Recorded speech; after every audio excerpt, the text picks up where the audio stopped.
Assalamualaikum warahmatullahi wabarakatuh.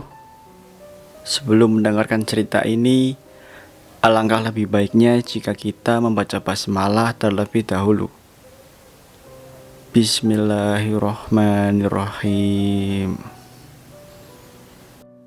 Sendirian, nyaris tengah malam, di tempat yang baru saja aku tempati.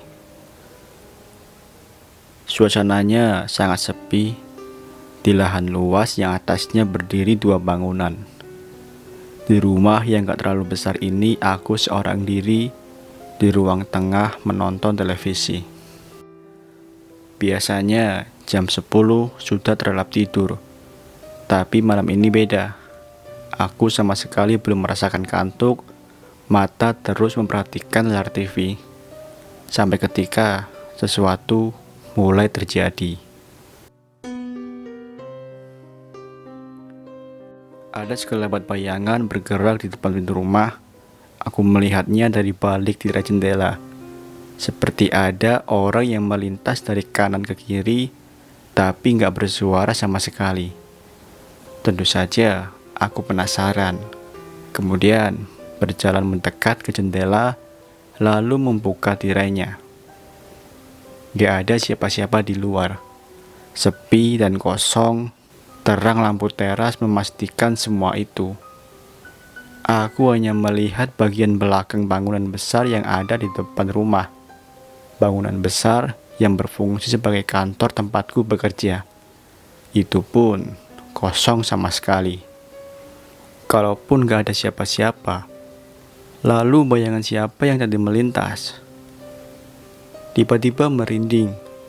Lalu aku mematikan lampu tengah dan bergegas kembali duduk di tempat semula. Setelah itu, sejenak pikiran teralihkan dengan menonton acara TV. Tapi ketenangan hanya sebentar, karena lagi-lagi aku melihat ada bayangan hitam. Kali ini lebih jelas. Bayangan yang terpampang pada tirai cukup bagiku untuk memastikan kalau itu adalah bayangan manusia. Dia berdiri diam seperti sengaja untuk tepat berada di depan jendela. Pak Asep? Sengaja aku memanggil, bertanya. Setelah beberapa belas detik hanya tepaku memperhatikan, namun gak ada jawaban. Pak Asep adalah OB kantor yang baru beberapa hari belakang aku kenal. Bayangan itu masih terus berdiri, masih juga gak bergerak. Melihat itu, sekali lagi aku bangkit dari duduk, lalu mendekati jendela. Sempat ada ragu sebelum akhirnya aku membuka tirai. Rasa penasaran yang memaksa semuanya. Gak ada siapa-siapa di luar. Bayangan itu tiba-tiba hilang. Pemandangan itu yang terlihat setelah sudah ada cukup celah untuk mengintip. Pada detik inilah ketika aku mulai merasa ada yang tidak beres. Ada sesuatu di rumah ini, di lingkungan kantor ini. Beberapa menit sebelum jam 12 tengah malam, aku memutuskan untuk masuk kamar, bukan karena mengantuk, tapi karena semakin merasa ada yang aneh, ada yang janggal. Udara Cimahi yang cukup dingin menjadi semakin dingin.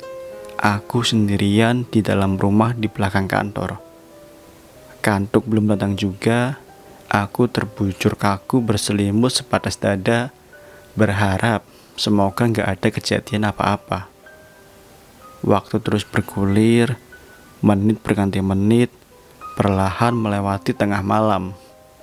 Sesekali coba mengalihkan pikiran dengan membuka ponsel, berselancar memperhatikan lini masa media sosial. Tapi hanya sebentar. Setelahnya aku kembali tersadar kalau sedang berada di dalam situasi yang menggugah nyali.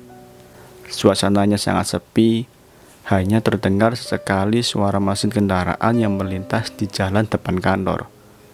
Itu pun hanya sayap-sayap terdengar karena jaraknya cukup jauh, selebihnya yang gak ada suara lain lagi. Oh iya, ada pohon besar yang berdiri di samping bangunan mes yang sedang aku tempati ini. Sesekali angin malam bertiup menggoyangkan daun dan ranting pohon itu. Tentu saja menghasilkan suara walau nggak terlalu bising. Tapi lamunan terhenti ketika mataku menangkap ada pergerakan pada celah sempit di bawah pintu kamar. Lampu ruang tengah yang tadi sebelum masuk kamar aku nyalakan, ternyata malah menjadi salah satu faktor pemberi keseraman berikutnya. Dari celah bawah pintu, aku melihat ada sekelebat bayangan yang bergerak dari depan ke belakang. Kemudian sebaliknya, pergerakan yang tentu saja menandakan seperti ada seseorang yang sedang berjalan di ruang tengah. Itu siapa? Aku pun gak tahu. Aku gak punya nyali untuk membuka pintu mencari tahu. Gak ada suara sedikit pun, juga suara langkah kaki atau apapun, tapi bayangan itu terus saja seperti mondar-mandir di ruang tengah. Yang sungguh membuat ketakutan ketika melihat kalau sepertinya sang empunya bayangan tiba-tiba berhenti bergerak lalu berdiri diam tepat di depan pintu. Tapi hanya sebentar, kemudian bergerak lagi. Aku menarik selimut sampai wajah, hanya menyisakan kedua mata untuk terus memperhatikan situasi. Kejanggalan seram ini terus berlanjut hingga lewat dari jam 1. Bayangan itu terus bergerak di ruang tengah tanpa suara. Sementara aku memperhatikannya sambil berharap semua kegiatan itu hanya terus berlangsung di luar kamar. Tapi ternyata harapan gak jadi kenyataan. Ketika aku melihat kalau gagang pintu kamar secara perlahan bergerak sendiri, seperti ada yang sedang mencoba membuka pintu dari luar. Entahlah, aku lupa apakah tadi sudah mengunci pintu atau belum. Pikiranku mulai dan semakin takut ketika gagang pintu itu mulai bergerak-gerak. Cukup lama hal ini terjadi, sekitar beberapa menit, tapi pintu masih terus dalam keadaan tertutup. Tapi akhirnya, yang sangat aku takutkan pun terjadi juga. Pintu akhirnya mulai terbuka meski perlahan. Keringat dingin mengucur jatuh dari ubun kepala. Dada sesak karena napas tersenggal ketakutan. Sementara pintu terus bergerak terbuka. Lampu ruang tengah masih menyala. Terangnya menjelma jadi garis cahaya yang masuk ke dalam kamar karena pintu mulai terbuka lalu membuat celah. Aku menarik badan hingga akhirnya jadi berposisi duduk di pojok tempat tidur. Masih berselimut, masih terus memperhatikan semuanya. Entah beberapa detik kemudian, akhirnya aku dapat melihat sosok yang sedari tadi sedang membuka pintu. Kamar dalam keadaan gelap, sementara lampu ruang tengah menyala terang. Hal ini membuat pandanganku menjadi silau. Alhasil, hanya dapat melihat sosok seram itu dengan bentuk siluet bayangan hitam. Ya, sosok seram.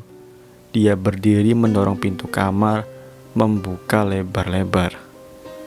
Sosok berbentuk seorang laki-laki. Aku sama sekali gak bisa melihat wajahnya. Karena itu tadi, cahaya lampu ruang tengah membuatnya hanya terlihat seperti bayangan hitam. Dia berdiri diam seperti memperhatikan ketika pintu benar-benar sudah terbuka lebar.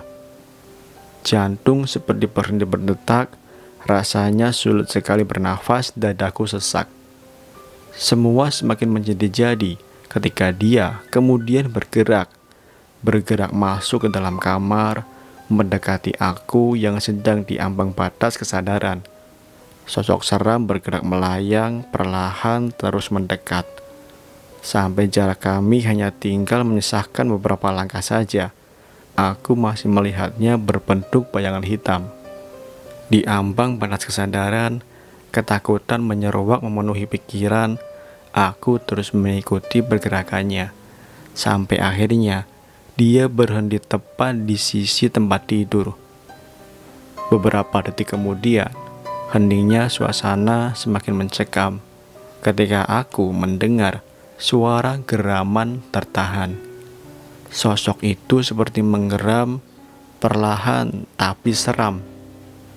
Gak kuat, lalu seketika semua menjadi gelap.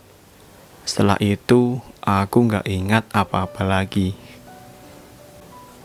Aku Robin. Umurku masih 28 tahun ketika peristiwa ini terjadi pada tahun 2017 lalu. Awalnya pada tahun 2014, aku diterima bekerja pada salah satu perusahaan agensi. Kebetulan waktu itu perusahaan ini masih baru berdiri dan masih memiliki kantor di Jakarta saja. Tapi seiring perjalanan waktu, perusahaan berniat untuk mengembangkan sayapnya. Salah satu sasaran untuk perluasan adalah di Jawa Barat. Nah, akhirnya pada awal tahun 2017, perusahaan merealisasikan niatnya dengan mendirikan kantor perwakilan di Jawa Barat. Entah apa alasannya, sampai akhirnya pada atasan memutuskan untuk menyewa satu bangunan yang berbentuk rumah besar untuk dijadikan kantor. Kantor baru kami ini letaknya di Cimahi, bukan di Bandung. Aku yang lahir dan besar di Jakarta, akhirnya malah ditugaskan untuk bekerja di Cimahi. Singkatnya, seperti itulah kira-kira. Di kantor ini, tanggung jawab dan peranku diperluas lagi. Posisiku langsung di bawah pimpinan cabang. Rob, nanti di Cimahi, gak perlu lagi nyari-nyari tempat kos. Ada rumah kecil di belakang kantor, yang bisa dijadiin tempat tinggal buat kamu dan karyawan lainnya. Jadiin mes lah kira-kira. Begitu kata Pak Wisnu setelah kami selesai final meeting mengenai kantor cabang Cimahi ini. Kalimat yang membuat langkahku semakin ringan. Dalam prosesnya, 2 atau 3 kali aku sudah datang berkunjung ke Cimahi sebelum kegiatan perusahaan berjalan normal untuk survei dan pemetaan ruang lingkup kerja. Kira-kira begitu istilahnya. Kantor ini letaknya di perbatasan antara Cimahi dan Bandung. Wilayahnya yang masih tergolong ramai, tapi letaknya nggak persis di sisi jalan utama. Masih harus masuk beberapa puluh meter ke semacam perumahan yang isinya rumah-rumah besar semua. Benar seperti para atasanku bilang, bentuknya merupakan rumah besar bertingkat, halamannya luas. Aku nggak tahu pasti ini rumah peninggalan zaman Belanda atau bukan. Tapi kalau dilihat dari bentuk dan struktur bangunannya, sangat tampak kalau desainnya merupakan arsitek klasik. Pokoknya tipikal rumah-rumah zaman dulu. Kalau di Bandung, rumah-rumah yang bentuknya seperti ini masih banyak bisa kita lihat di Jalan Cipagati dan Juanda. Juga benar kata Pak Wisnu. Di bagian belakang bangunan rumah besar bertingkat ini ada lagi satu bangunan berbentuk rumah yang ukurannya lebih kecil namun masih sama desainnya. Rumah zaman dulu. Rumah kecil ini akan aku tempati selama tinggal dan bekerja di sini nantinya. Ketika survei inilah pertama kalinya aku bertemu dan berkenalan dengan Pak Asep. Beliau yang nantinya akan bertugas sebagai security kantor.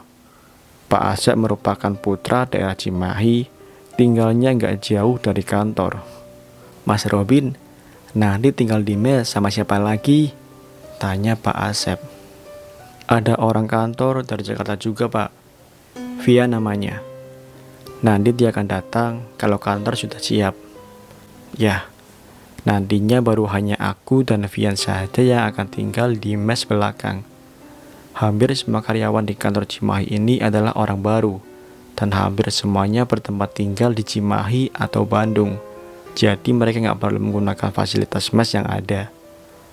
Pada suatu minggu siang, pertengahan 2017, aku dengan tas ransel besar berisi pakaian dan segala perlengkapannya sampai juga di Cimahi untuk memulai bekerja pada Senin esoknya. Pak Asep menyambutku di kantor depan dengan senyumnya. Dia sendirian menungguku sejak pagi. Harusnya aku datang bersama Vian. Tapi pada detik-detik terakhir dia memutuskan untuk berangkat Senin pagi hari dari Jakarta karena ada keperluan mendadak. Karena itulah akhirnya aku berangkat sendirian. Oh ya, aku gambarkan sedikit tentang bangunan kantor ini. Lantai bawah berisi beberapa ruang besar. Di sini ada resepsionis, ruang meeting kecil, ruang pimpinan cabang, dan beberapa ruang lain. Di lantai atas, ada ruang meeting lebih besar. Beberapa ruang diperuntukkan bagi manajemen proyek. Akulah orangnya yang diberi tanggung jawab menangani ini. Ruanganku letaknya di sudut belakang, bersebelahan dengan gudang kecil yang waktu itu isinya belum banyak. Untuk menuju ke sana, harus melewati beberapa ruang lain, termasuk ruang meeting tadi. Begitulah gambaran singkat bangunan utamanya. Sedangkan rumah kecil di belakang, mes tempat tinggalku, bentuknya rumah gak bertingkat. Rumah biasa dengan 3 kamar di dalamnya. Tapi ya gitu, sejak pertama kali menginjakkan kaki di kantor ini, isi pikiranku langsung melalang buana ke puluhan tahun di belakang. Suasana bangunan rumah ini sangat zaman dulu. Mungkin karena bentuknya menunjukkan seperti itu. Selain itu, aku juga merasakan ada yang aneh. Perasaan yang gak biasa. Sulit menjelaskannya. Di sini beberapa kali aku merasa seperti ada yang sedang memperhatikan. Entah siapa. Tapi mengesampingkan itu semua, lingkungan rumah dan perumahan di sini sangat nyaman untuk dijadikan sebagai kantor. Hari Minggu itu aku habiskan berbincang dengan Pak Asep. Banyak bahasan yang tertuang, dari pekerjaan sampai urusan keluarga. Mas Robin, nanti malam saya izin pulang ya. Tiba-tiba Pak Asep bilang seperti itu. Tenang, di sini aman kok. Kalau malam, keamanan dipegang oleh security kompleks ini. Oh iya Pak, silakan. Tapi kalau bisa pulangnya malam saja ya Pak. Temenin saya ngopi-ngopi dulu. Hehehe. Aku benar-benar lupa kalau Pak Asep tentu saja harus pulang ke rumahnya. Aku pikir dia akan menginap di sini. Aku yang penakut ini akan susah tidur di tempat baru seperti ini. Kalau tahu begini, aku berangkat sini pagi juga seperti Vian. Malam hari pun tiba. Pak Asep menunaikan janji menemani aku sampai hampir jam 10 malam. Sebenarnya dalam hati, aku berharap Pak Asep mau untuk menginap di sini. Tapi apa daya, aku gak berani memintanya. Benar seperti itu. Mendekati jam 10 malam, Pak Asep pamit pulang. Tenang aja mas, security sini patroli terus kok. Kalau ada apa-apa, telepon saya aja mas. Begitu kata Pak Asep sebelum pulang. Tapi tetap saja aku gak bisa tenang. Setelah Pak Asep pulang, aku harus melewati malam pertama di mes kantor baru. Malam pertama yang sungguh sangat menyeramkan. Kisahnya sudah aku ceritakan tadi di awal. Pagi harinya, aku tersadar sekitar jam 6:30, dibangunkan oleh suara ketukan pintu Pak Asep. Syukurlah, aku akhirnya bisa melewati malam yang menyeramkan. Hari-hari berikutnya aku gak sendirian lagi, karena ada Vian yang akhirnya datang dan tinggal bersamaku di mes. Seperti yang aku bilang tadi di awal, lingkungan kantor ini punya aura agak aneh. Bangunannya seperti hendak bercerita. Seringkali juga merasa kalau seperti ada yang sedang memperhatikan. Entah siapa. Lalu, banyak kejadian yang aku dan teman-teman kantor alami. Tentang bayangan hitam. Ternyata setelah peristiwa malam pertama itu, aku masih beberapa kali melihat penampakannya. Entah itu di depan mes, di dalam mes, di halaman, atau malah di dalam kantor pada jam kerja. Pernah suatu malam, ketika dengan terpaksa aku harus kembali ke ruang kerja karena ada barang yang tertinggal. Ketika sudah berada di lantai atas, dan barang yang aku maksud sudah dalam genggaman, tentu saja aku berniat untuk turun kembali ke mes. Tapi betapa terkejutnya, ketika aku melihat bayangan hitam itu muncul lagi. Dia berdiri di lorong menuju tangga. Lorong itu adalah satu-satunya jalan yang harus aku lalui kalau mau turun. Gak ada jalan lain. Beberapa saat lamanya aku diam berdiri hanya bisa memperhatikan dalam ketakutan, menunggu sosok hitam itu pergi. Selain bayangan hitam, ada beberapa penampakan dalam bentuk lain. Bukan hanya aku yang melihatnya, tapi rekan kerja lainnya juga. Tapi, ada satu sosok seram yang paling sangat aku takuti. Menyebut namanya pun aku gak berani. Menurut cerita dari beberapa teman, sosok seram ini beberapa kali muncul di lingkungan kantor. Ada yang pernah melihatnya di ruang meeting, di lantai 1, dan ruang lainnya. Ada juga yang bilang pernah lihat dia sedang berdiri di bawah pohon mangga yang ada di belakang, yang letaknya persis di samping bangunan mesku. Pokoknya seram lah. Tapi untungnya aku sama sekali belum pernah melihat penampakannya. Sampai pada akhirnya, aku mengalami satu peristiwa yang melibatkan beliau ini. Pada suatu malam di tahun 2019, aku baru pulang dari kunjungan event di Bandung Timur. Belum terlalu malam, masih jam 10. Saat itu, aku sudah tahu kalau Vian sudah pulang ke Jakarta. Jadi aku akan sendirian bermalam di mes. Setelah memarkirkan mobil di depan kantor, aku lalu berjalan ke belakang. Tapi sebelumnya, ketika masih di dalam kendaraan, aku melihat Pak Asep masih sedang membereskan ruang depan kantor. Kami hanya bertegur sapa dari kejauhan. Melihat ada Pak Asep, aku menjadi tenang. Gak terlalu sendirian jadinya. Aku yang sudah sangat lelah, sesampainya di dalam mes, memutuskan untuk langsung mandi kemudian istirahat. Benar adanya. Selesai mandi, aku langsung rebah di tempat tidur, lalu hilang masuk ke alam mimpi. Nyenyak, terlelap. Tapi gak sampai pagi. Entah pukul berapa aku malah terjaga terbangun dari tidur. Duk duk duk. Duk duk duk. Ada suara seperti itu di jendela kamar. Seperti ada yang sedang mengetuk-ngetuknya dari luar. Karena itulah aku jadi terbangun. Masih setengah sadar, aku bertanya-tanya dalam hati, suara apa itu gerangan. Terdengar berulang kali dengan jeda yang gak lama. Aku gak berani untuk mendekat apalagi membuka jendela. Gak ada nyali untuk itu. Yang ada, aku malah menarik selimut menutup nyaris seluruh badan dan ketakutan.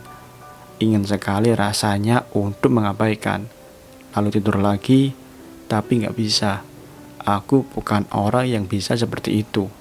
Tapi, aku sedikit sudah agak tenang ketika bunyi duk-duk itu hilang. Tapi hanya sebentar, karena berikutnya suara berganti dengan yang lebih menyeramkan lagi. Shh, shh, shh, shh, shh, shh. Kira-kira seperti itu bunyinya.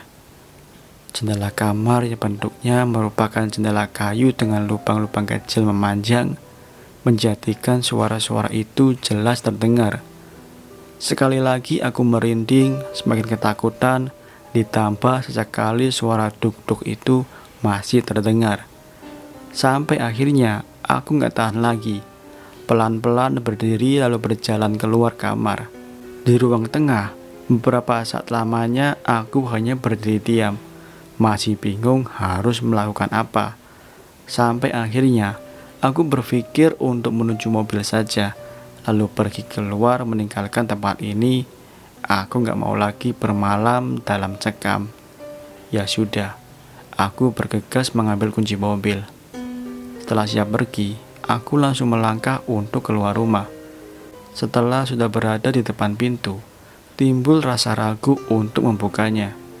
Gak tahu kenapa, tapi tekadku sudah bulat. Aku harus pergi dari sini. Ketika tangan sudah menggenggam pintu, entah kenapa perasaan aku untuk melihat keluar terlebih dahulu. Tangan kiriku lalu perlahan membuka tirai jendela, membuat celah untuk mengintip. Aku melempar pandangan menyisir seluruh luar rumah, dari teras sampai batas jangkauan penglihatan. Terus aku perhatikan setiap sudutnya, sampai akhirnya pandanganku terhenti ketika melihat ada sosok yang sedang berdiri di bawah remang cahaya, berdiri di jalur sebelah kiri yang akan aku lewati kalau hendak menuju depan kantor. Di samping bangunan kantor, aku melihat makhluk yang paling aku takuti. Aku melihat pocong, jarak yang cukup jauh, kira-kira 20 meter, ditambah pencahayaan yang kurang, tapi aku masih bisa melihat sosok menyeramkan ini dalam keremangan. Dia berdiri diam seperti sedang memperhatikan. Refleks, aku langsung menutup tirai, lalu mundur beberapa langkah. Jantungku berdegup kencang, keringat dingin mulai jatuh bercucuran. Namun aku tetap bertekad untuk pergi. Tapi entah bodoh atau bagaimana, kemudian aku malah kembali maju mendekati jendela, lalu membuka lagi tirainya. Ternyata pocong itu masih ada, tapi posisinya sudah berbeda. Kali ini lebih dekat dari sebelumnya. Kira-kira hanya tinggal 10 meter jarak kami. Aku semakin jelas melihat penampakannya, semakin jelas melihat bentuknya. Sosok jenazah berbalut kain putih kusam dengan ikatan di beberapa tempat. Nyaris menangis, aku lalu nekat mengerahkan seluruh tenaga tersisa untuk membuka pintu. Kemudian sambil setengah menunduk, aku lari ke lewat jalur yang ada di sebelah kanan kantor. Dari sudut mataku, aku bisa melihat kalau pocong itu masih ada, masih berdiri di depan bangunan mes. Sesampainya di depan, aku langsung menuju mobil, lalu berkendara pergi keluar, meninggalkan kantor dan mes seram itu.